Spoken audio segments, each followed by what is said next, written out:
What is going on, everybody, and welcome to the vlog for the week of April 8th, 2019. I hope you're all doing very well.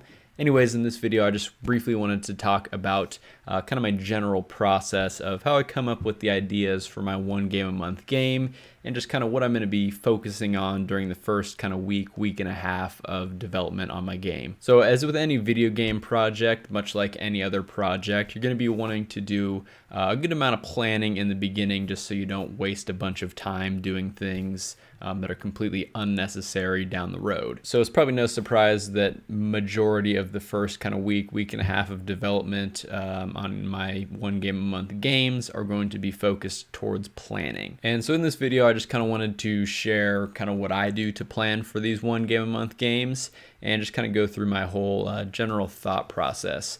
I am going to be making much more of these videos about how I actually go through the development process of the game and everything like that as I continue to make these full games each month. So something that I always like to do on like the first day or two of the month is to come up with the idea of the game. Now, when I say the idea of the game, I don't just mean like, oh, my game is going to be a space shooter.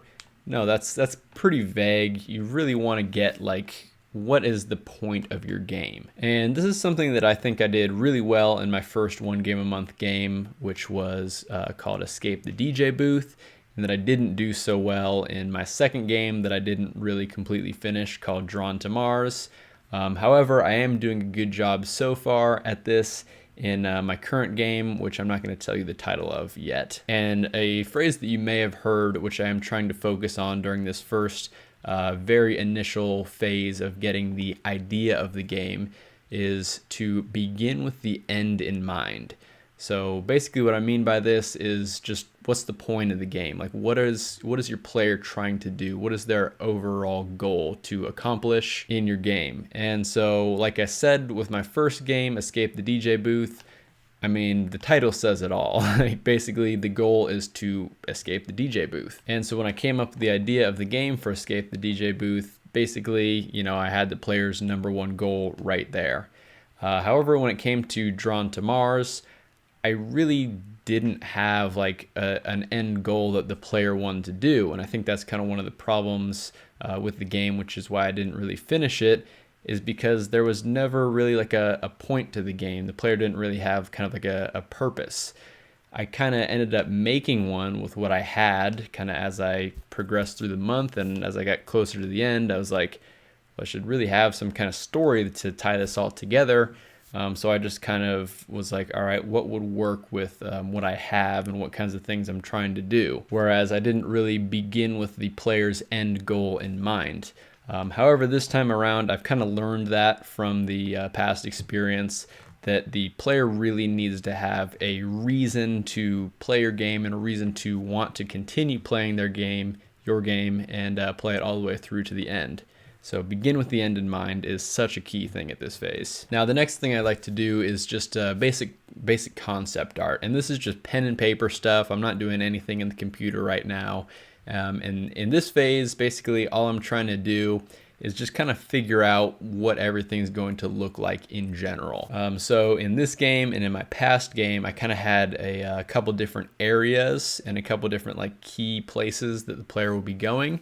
And so I just kind of, the first thing I did before I even like mapped out what this the player is actually going to be seeing is I just put together like a basic map of so there's going to be this area and it connects to this area through this tunnel, or there's going to be this kind of like open area in the middle, but then there's this one key thing over here. And so even if this map never shows up in the game at all, it's just really important for me to kind of get an idea of where everything's going to be. And then if I do implement it into the game and kind of lay everything out like that, it's going to make a little bit more sense to the player if they're going to be kind of bouncing around between these areas. Just kind of so there's some continuity between everything there. Now, then when I actually get into more of the kind of real concept art, what I'm doing in this phase is basically just, you know, kind of draw out like an outline of a screen.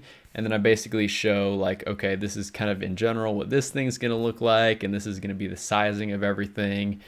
Just to get a rough idea in my head of what things are going to look like in the game. And even though the concept art is incredibly rough in this phase, it's just very quick, and I can go through a lot of iterations of it to actually nail down kind of the proportions of everything and where things are going to be placed and stuff like that. And then so this makes it a whole lot easier for me to, when I actually go in and do my final artwork, that I can kind of reference those little pieces of concept art that I was making, and then it just makes it a whole lot easier to do that final art, because I'm not taking the time to make everything look real nice and then say, oh, I need to change this and stuff like that.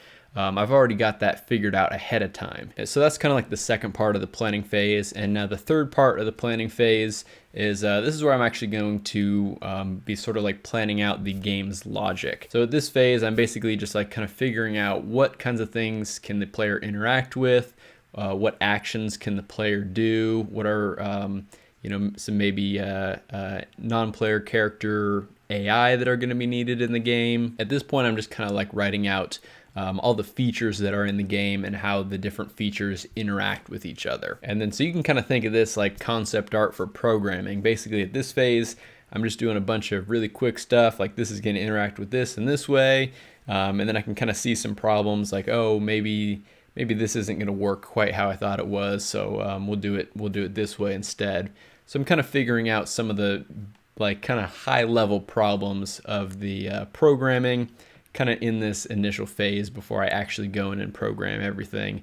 Again, this just makes it really easy for me to write the final code, and I don't end up wasting a bunch of time writing a bunch of code that I'll never use. And so anyways, that's kind of how I plan these 1 game a month games, and that's basically where I'm at right now in my April game.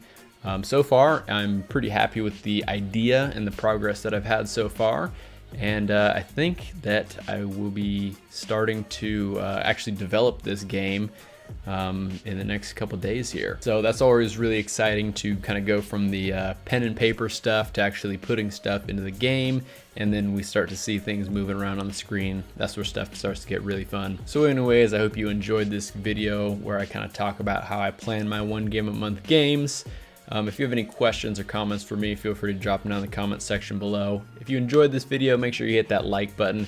Also, feel free to subscribe to the channel if you haven't done so already for lots more cool independent video game developer related content, and much more videos about my process of making a full game each month. So anyways, I hope you all have a fantastic rest of your day, and I will see you in the next one.